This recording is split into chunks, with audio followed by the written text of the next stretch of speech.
Émilie habitait une maison victorienne magnifiquement restaurée, le genre de demeure qui faisait l'admiration des passants et nourrissait les conversations des voisins. Les colonnes blanches, les fenêtres en ogive, le jardin impeccablement entretenu, tout respirait la perfection. Une perfection qui, comme un écho, se reflétait dans chaque aspect de la vie d'Émilie, particulièrement dans son apparence soigneusement cultivée. À 15 ans, Emily Thompson était devenue, sans vraiment le vouloir, l'incarnation d'un idéal. Ses cheveux châtains aux reflets dorés, tombant en cascade parfaite jusqu'au milieu de son dos, étaient devenus sa signature, son armure, son fardeau. Dans les couloirs du lycée Roosevelt, les murmures admiratifs suivaient son passage. Comment fait-elle pour avoir des cheveux aussi parfaits? C'est comme si elle sortait tout droit d'une publicité, elle doit avoir un secret. Si seulement il savait. Cette nuit-là, comme toutes les autres, Émilie se glissa hors de son lit avec la discrétion d'une ombre. Ses pieds nus ne produisaient aucun son sur le parquet ancien alors qu'elle se dirigeait vers sa salle de bain privée, un privilège obtenu après des mois de négociations avec ses parents. La lumière bleue spéciale qu'elle avait commandée sur Internet illumina la pièce d'une lueur éthérée, transformant le rituel quotidien en quelque chose qui ressemblait davantage à une cérémonie mystique. Sur le comptoir en marbre, alignés comme des soldats, se trouvaient ses outils, des flacons aux étiquettes luxueuses, des sérums coûteux, des masques capillaires aux formules secrètes, des huiles essentielles rares. Chaque produit avait été minutieusement recherché, étudié, testé. Le prix n'était pas un obstacle, son père, PDG d'une entreprise internationale, ne regardait jamais les relevés de carte bleue de trop près, trop occupé à traverser le monde pour des réunions importantes. Émilie commença son rituel par un gommage du cuir chevelu, ses doigts effectuant des mouvements circulaires précis, comptant mentalement jusqu'à 100 pour chaque section. Le silence de la maison endormie n'était rompu que par le doux bruissement de l'eau et sa respiration mesurée. Sa mère, qui prenait des somnifères depuis le départ progressif de son mari, ne l'entendrait pas, enfermée dans sa bulle pharmaceuticale de sommeil artificiel. Alors qu'elle appliquait méticuleusement son masque capillaire, une mixture complexe qu'elle avait perfectionnée au fil des mois, combinant des ingrédients naturels et des produits de luxe, Émilie repensa à comment tout avait commencé. C'était il y a 2 ans, lors de sa première année au lycée. Une simple remarque d'une fille populaire sur ses cheveux ordinaires avait suffi à déclencher cette spirale obsessionnelle. Ce qui avait commencé comme une quête d'amélioration s'était transformé en une prison dorée dont elle ne savait plus comment s'échapper. Le temps s'écoulait différemment pendant ses séances nocturnes. 45 minutes pour le masque, exposé à la lumière bleue censée activer les principes actifs, une théorie qu'elle avait lue sur un blog obscur. 15 minutes pour le rinçage à l'eau froide, réglé exactement à 18 degrés. 30 minutes pour le brushing délicat, section par section, avec son sèche-cheveux professionnel à ionisation négative. Le tout orchestré avec la précision d'un chirurgien. Dans le silence de ces nuits solitaires, Émilie ressentait parfois une tristesse profonde, une mélancolie qui s'infiltrait dans son âme comme l'humidité dans les murs d'une vieille maison. Elle pensait à sa mère, autrefois si vivante, maintenant à peine plus qu'une ombre glissant dans les couloirs de leur grande maison. À son père, dont le visage devenait progressivement flou dans sa mémoire, remplacé par des appels vidéo espacés et des cadeaux coûteux envoyés par courrier express. Le monde extérieur la voyait comme l'image même du succès adolescent. Emily Thompson, avec ses notes parfaites. Son style impeccable, et bien sûr, ses cheveux dignes d'une publicité pour shampoing. Personne ne voyait les cernes soigneusement dissimulées sous son anti-cerne haut de gamme, ni ne remarquait comment elle luttait pour rester éveillée pendant les cours du matin. Noah Carter était peut-être le seul à voir au-delà de cette façade. Ami d'enfance et voisin, il était l'une des rares constantes dans la vie d'Emily. Leur maison se faisait face, et depuis qu'ils étaient petits, ils avaient développé un langage secret fait de signaux lumineux entre leurs fenêtres. Ces derniers temps, Noah remarquait que la lumière de la salle de bain d'Emily s'allumait de plus en plus tôt, mais il n'avait jamais osé aborder le sujet. Un matin particulièrement difficile, alors qu'Emily luttait pour garder les yeux ouverts pendant leur cours commun de littérature, Noah glissa discrètement un mot sur son bureau. « Tu sais que tu peux tout me dire, pas vrai ?» Elle avait froissé le papier, mais les mots continuaient de résonner dans son esprit, comme un écho persistant. Les semaines passaient, et la routine d'Emily devenait de plus en plus élaborée.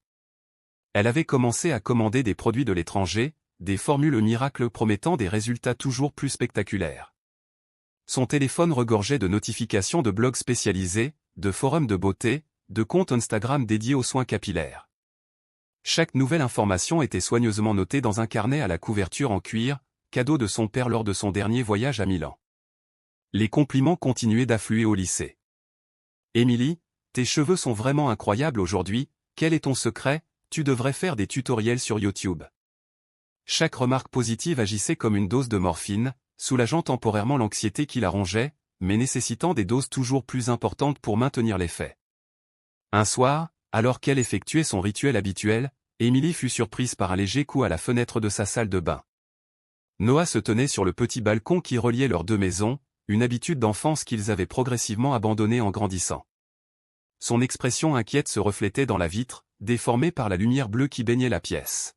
« Il est 4 heures du matin, murmura-t-il après qu'elle eut entrouvert la fenêtre. L'air frais de la nuit s'engouffra dans la pièce, faisant frissonner Emily dans son peignoir en soie. « Je t'observe depuis des semaines. Ce n'est pas normal. » Les mots de Noah, bien qu'empreints de bienveillance, frappèrent Emily comme une gifle. Elle sentit les larmes monter, menaçant de ruiner son masque capillaire parfaitement appliqué. « Tu ne comprends pas, répondit-elle, la voix tremblante. Je dois le faire. Je dois être parfaite. » Cette nuit-là, pour la première fois depuis le début de son obsession, Emily parla. Les mots se déversèrent comme un torrent, portant avec eux 2 années de solitude, de peur et d'anxiété. Elle raconta à Noah comment tout avait commencé, comment chaque compliment était devenu à la fois une validation et une prison, comment le sommeil était devenu un luxe qu'elle ne pouvait plus s'offrir. Noah l'écouta sans interruption, assis sur le rebord de la baignoire, alors qu'Emily continuait mécaniquement son rituel tout en parlant. La lumière bleue donnait à la scène un aspect surréaliste, comme si ce moment se déroulait dans une dimension parallèle où les secrets pouvaient enfin être révélés sans jugement. « Tu sais, dit finalement Noah, je me souviens de la première fois où nous sommes allés nager au lac. Nous avions 8 ans, et tu as sauté dans l'eau sans hésiter, les cheveux pleins de boue et d'algues. Tu riais tellement fort que ta mère pouvait t'entendre depuis la berge. » Le souvenir frappa Emily avec une force inattendue. Elle se revoyait, insouciante et libre, sans se préoccuper de son apparence ou du joug. Aimant des autres. Cette petite fille semblait maintenant si lointaine, comme appartenant à une autre vie. Les jours suivants furent différents. La présence de Noah, maintenant conscient de son secret, agissait comme un miroir, reflétant la réalité de sa situation.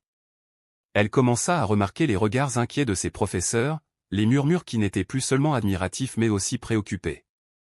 Même ses cheveux, malgré tous ses efforts, semblaient avoir perdu de leur éclat, comme si la fatigue de leur propriétaire les affectait également. Un matin, alors qu'elle s'apprêtait à commencer son rituel, Emily fut surprise de trouver sa mère dans la cuisine, parfaitement éveillée malgré l'heure matinale.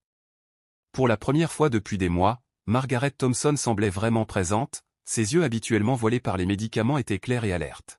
« Noah est venu me parler, dit-elle simplement, tenant une tasse de thé fumant entre ses mains. Le cœur d'Emily se serra. Elle se sentit trahie, mais quelque part au fond d'elle, un sentiment de soulagement commençait à poindre. Ce qui suivit fut une conversation longue et difficile, la première vraie discussion entre mère et fille depuis ce qui semblait être une éternité. Margaret parla de sa propre bataille contre la dépression, de comment les pilules étaient devenues sa façon de gérer l'absence de son mari, de la culpabilité qu'elle ressentait d'avoir laissé sa fille porter un tel fardeau seule. « La perfection est une cage dorée, dit Margaret, ses doigts jouant distraitement avec le pendentif à son cou, un cadeau de mariage.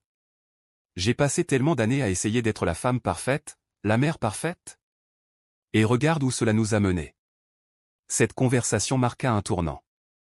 Ce ne fut pas un changement radical, les obsessions ne disparaissent pas du jour au lendemain, mais plutôt le début d'un long processus de guérison.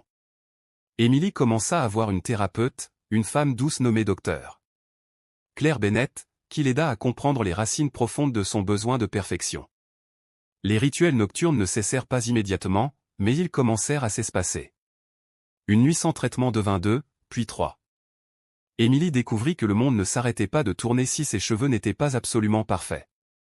Certains jours étaient plus difficiles que d'autres, l'anxiété ne disparaît pas comme par magie, mais elle apprenait à gérer ces moments avec de nouvelles stratégies, plus saines. Margaret, inspirée par le courage de sa fille, commença elle aussi à chercher de l'aide. Progressivement, elle réduisit sa dépendance aux somnifères, redécouvrant le monde avec des yeux plus clairs. Mère et fille commencèrent à partager des moments simples mais significatifs, des petits déjeuners ensemble, des promenades dans le quartier, des séances de jardinage le week-end. Noah resta un soutien constant tout au long de ce processus. Il ne jugea jamais les rechutes d'Emily, ces nuits où l'anxiété était trop forte et où elle retournait à ses anciens rituels. Au contraire, il était là pour l'écouter, pour la faire rire, pour lui rappeler qu'elle était bien plus que son apparence. Au lycée, les choses changèrent aussi, mais pas de la façon dont Émilie l'avait craint. Certes, ses cheveux n'étaient plus aussi parfaits qu'avant, mais elle découvrit que cela n'avait pas d'importance. Certaines filles vinrent même la voir pour lui confier leur propre lutte avec les standards de beauté, créant des liens plus authentiques que ceux basés sur une admiration superficielle.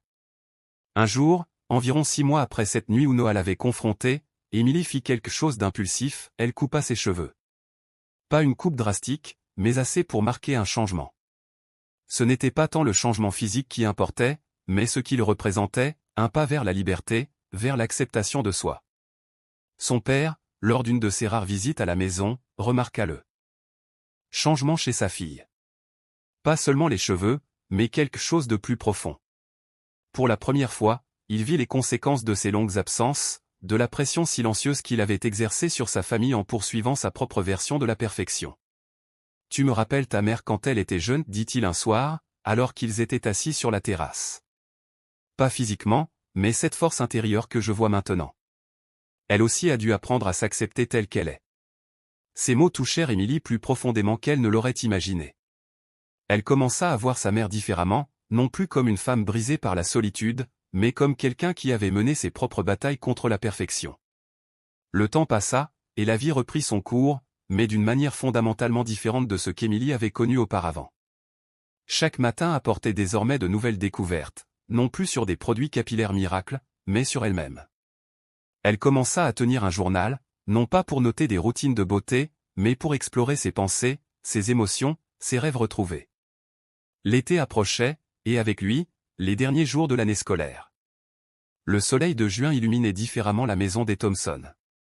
Les rideaux, autrefois toujours tirés pour protéger Émilie de regards imaginaires pendant ses rituels nocturnes, restaient maintenant ouverts, laissant entrer la lumière naturelle. Margaret avait commencé à cultiver des fleurs dans le jardin, leurs couleurs vives contrastant avec la façade impeccable de la maison victorienne. Un matin, alors qu'Émilie prenait son petit déjeuner sur la terrasse, elle remarqua quelque chose d'étrange, le reflet de son visage dans sa tasse de thé semblait plus lumineux, plus vivant. Ce n'était pas dû à un nouveau produit ou à une routine élaborée, mais à quelque chose de plus profond, elle souriait plus souvent, riait plus facilement. Ses yeux, autrefois voilés par la fatigue, brillaient d'une nouvelle étincelle. Sa thérapeute, le docteur Bennett, l'avait encouragée à explorer d'autres centres d'intérêt. La vie est comme un jardin, lui avait-elle dit, plus vous plantez de variétés, plus il devient beau. Émilie avait d'abord été sceptique, mais progressivement, elle commença à découvrir des passions qu'elle n'avait jamais pris le temps d'explorer auparavant.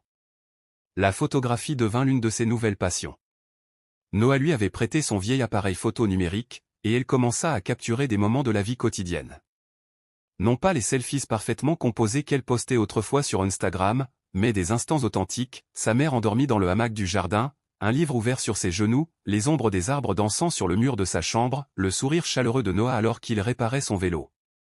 Son père, Mark Thompson, commença à remarquer ces changements lors de ses appels vidéo hebdomadaires.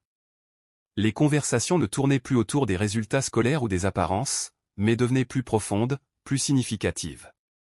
Un jour, il fit quelque chose d'inattendu, il annula une importante réunion d'affaires à Tokyo pour assister à une exposition de photographie où Émilie présentait quelques-uns de ses clichés. La relation entre Émilie et sa mère continua également à évoluer.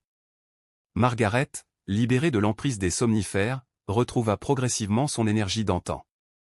Un samedi matin, elle surprit Émilie en suggérant qu'elles participent ensemble à un cours de yoga en plein air. L'ancienne Émilie aurait refusé, craignant que la transpiration ne ruine sa coiffure parfaite. La nouvelle Émilie accepta avec enthousiasme. Le cours de yoga devint un rituel hebdomadaire, mais d'une nature complètement différente des anciens rituels obsessionnels d'Émilie. C'était un moment de connexion, non seulement avec son corps, mais aussi avec sa mère. Elles riaient ensemble de leur position maladroite. Partageaient des moments de calme pendant les méditations, et souvent terminaient la séance par un brunch improvisé dans un petit café du quartier. Noah remarqua ces changements avec une fierté silencieuse.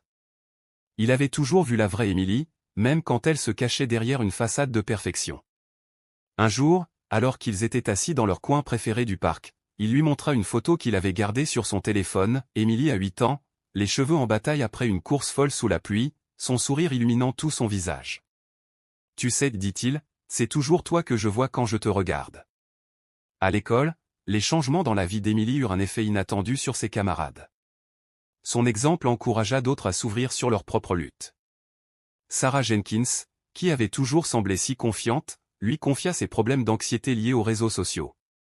Michael Chen, le premier de la classe, parla de la pression écrasante qu'il ressentait pour maintenir ses notes parfaites. Emily commença à organiser des réunions informelles après les cours, où les élèves pouvaient parler librement de leurs insécurités, de leurs peurs, de leurs espoirs. Ce qui avait commencé comme un petit groupe devint rapidement un véritable mouvement au sein du lycée. Le conseiller d'orientation, impressionné par cette initiative, proposa même d'en faire un programme officiel de soutien par les pairs. L'ancienne salle de bain d'Emily, théâtre de tant de nuits d'anxiété, subit elle aussi une transformation. Les produits coûteux furent progressivement remplacés par quelques articles essentiels. La lumière bleue miracle fut donnée à une cousine passionnée de photographie. L'espace, autrefois temple de la perfection, devint un lieu de détente et de créativité, où Emily installait parfois son chevalet pour peindre, une autre passion qu'elle avait redécouverte. Margaret, inspirée par la transformation de sa fille, commença à faire ses propres changements. Elle reprit des études de jardinage paysager, une passion qu'elle avait abandonnée après son mariage. Le jardin des Thompson devint son laboratoire, où les plates-bandes parfaitement symétriques cédèrent la place à des arrangements plus naturels et spontanés. Mark Thompson, lors de ses visites désormais plus fréquentes, s'asseyait souvent dans ce nouveau jardin, observant sa femme et sa fille interagir avec une aisance qu'il ne leur avait pas vue depuis des années. Un soir, alors qu'ils dînaient tous les trois sur la terrasse, il fit une annonce qui surprit tout le monde, il avait décidé de réduire ses voyages d'affaires et de travailler davantage depuis leur ville. L'été touchait à sa fin, et Emily se préparait à entamer sa dernière année de lycée. Son ancienne routine matinale, qui prenait autrefois des heures, se résumait maintenant à quelques gestes simples. Ses cheveux n'étaient plus au parfait selon ses anciens standards, mais ils étaient sains, naturels, vivants, comme elle. Un matin, alors qu'elle se préparait pour l'école, Emily remarqua quelque chose d'étrange dans le miroir, une mèche grise. Sa première réaction fut un moment de panique, un bref retour à ses anciennes angoisses. Mais alors, elle se souvint des paroles du docteur Bennett, « Les imperfections sont les marques de notre humanité ». Elle sourit à son reflet, cette mèche grise devenant un symbole de sa croissance personnelle. Noah, qui l'attendait comme chaque matin pour aller à l'école ensemble, remarqua immédiatement quelque chose de différent dans son attitude. « Tu as l'air heureuse, dit-il simplement. Emily réalisa que c'était vrai. Le bonheur n'était plus quelque chose qu'elle poursuivait à travers une quête de perfection, mais quelque chose qu'elle vivait, moment après moment. Le chemin vers l'acceptation de soi n'était pas terminé, il ne l'est jamais vraiment. Il y avait encore des jours difficiles, des moments de doute, des retours momentanés d'anciennes habitudes. Mais Emily avait appris à voir ces moments non comme des échecs, mais comme des parties normales de son voyage. Sa dernière année de lycée s'annonçait différente des précédentes. Les universités commençaient à envoyer leurs brochures, et Emily se surprit à être attirée par des domaines qu'elle n'aurait jamais considérés auparavant, psychologie, art thérapeutique, photographie documentaire.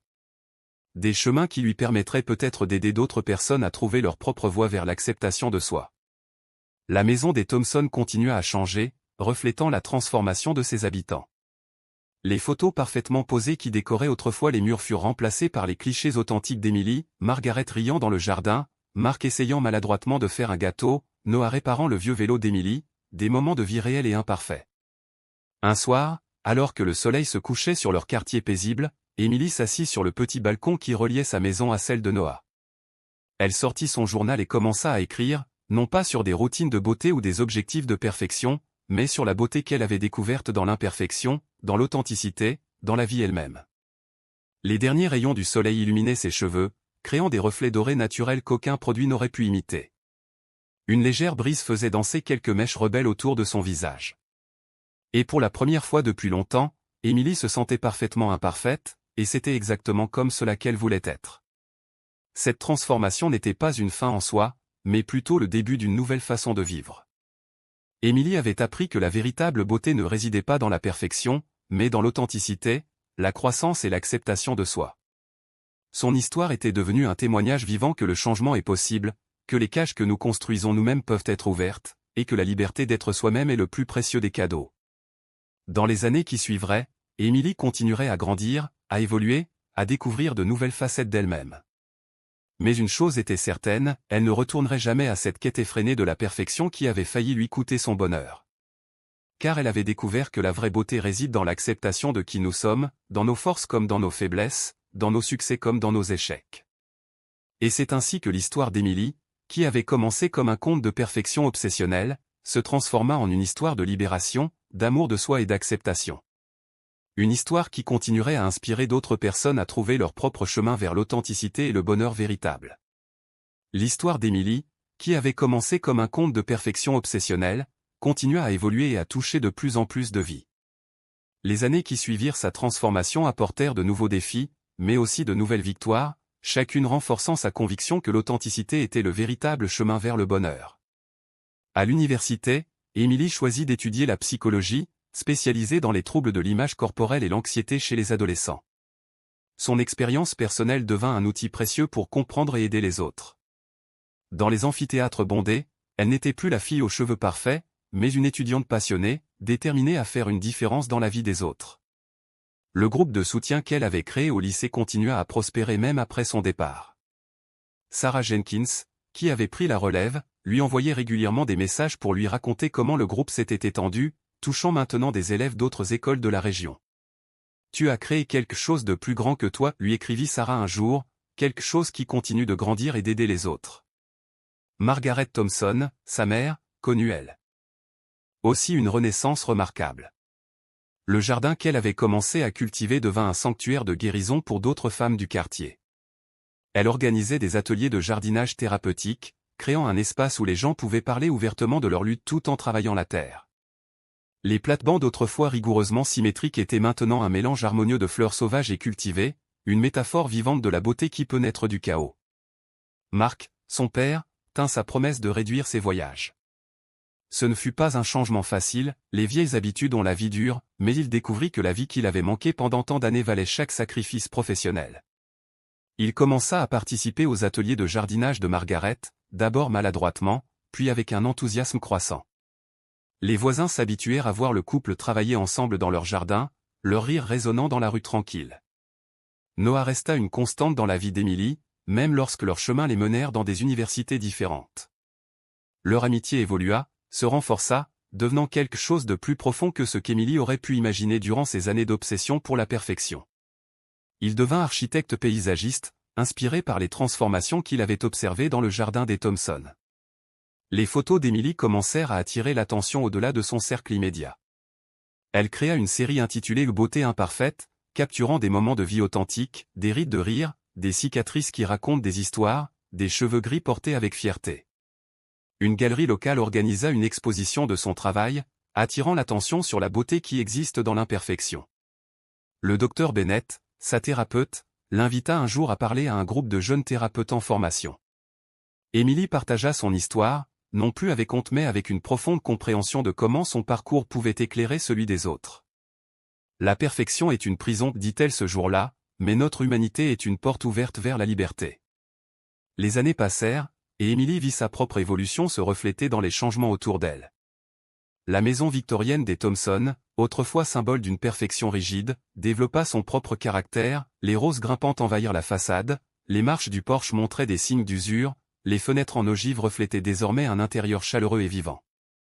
Dans sa pratique professionnelle naissante, Emily commença à développer des programmes innovants combinant thérapie traditionnelle, photographie et jardinage.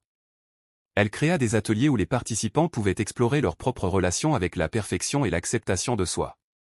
Les retours furent extraordinaires, chaque participant trouvant son propre chemin vers une vie plus authentique. Sa mèche grise, qui l'avait tant troublée au début, fut rejointe par d'autres au fil des ans. Mais au lieu de les cacher, Emily les portait comme des badges d'honneur, des témoins silencieux de son parcours. Ses cheveux, autrefois source d'anxiété constante, devinrent simplement une partie de qui elle était, ni plus ni moins important que son sourire ou la lueur dans ses yeux. Les rituels nocturnes qui avaient autrefois dominé sa vie furent remplacés par de nouvelles habitudes plus saines, méditation matinale dans le jardin, séances de photographie au lever du soleil, longues conversations avec sa mère autour d'une tasse de thé. La salle de bain, jadis théâtre de ses obsessions, devint un simple espace fonctionnel, débarrassé de sa charge émotionnelle. Un jour, alors qu'elle rangeait de vieux cartons dans le grenier, Emily tomba sur son ancien journal, celui où elle notait méticuleusement ses rituels capillaires. En le feuilletant, elle ne ressentit ni honte ni regret, mais une profonde compassion pour cette jeune fille qui cherchait désespérément à être aimée à travers la perfection. Elle décida d'intégrer ces pages à son prochain projet photographique, montrant comment les chemins les plus sombres peuvent mener à la lumière. Le lycée Roosevelt, où tout avait commencé, l'invita à donner une conférence aux élèves. Debout dans l'auditorium où elle avait autrefois ressenti tant de pression pour maintenir une image parfaite, Emily partagea son histoire avec une nouvelle génération. Elle vit dans les yeux des adolescents la reconnaissance de leur propre lutte, et dans leurs questions, l'espoir d'un changement possible. Sa relation avec Noah continua d'évoluer, devenant un partenariat créatif en plus d'une profonde amitié. Ensemble, ils commencèrent à travailler sur des projets combinant architecture paysagère et photographie, créant des espaces qui célébraient la beauté naturelle et imparfaite. Leur première collaboration majeure fut la transformation d'une cour d'école en jardin thérapeutique, un endroit où les élèves pouvaient trouver refuge et acceptation. La vie d'Emily devint un témoignage vivant que le changement est non seulement possible mais qu'il peut être une source de beauté et d'inspiration pour les autres. Son histoire continua à se développer, touchant de nouvelles vies, inspirant de nouvelles transformations. Elle apprit que chaque chapitre de notre vie, même les plus difficiles, contribue à créer l'histoire complète de qui nous sommes. Et ainsi, l'histoire qui avait commencé dans l'obscurité d'une salle de bain, sous une lumière bleue artificielle, s'épanouit en une célébration de la vie dans toute sa complexité et sa beauté imparfaite.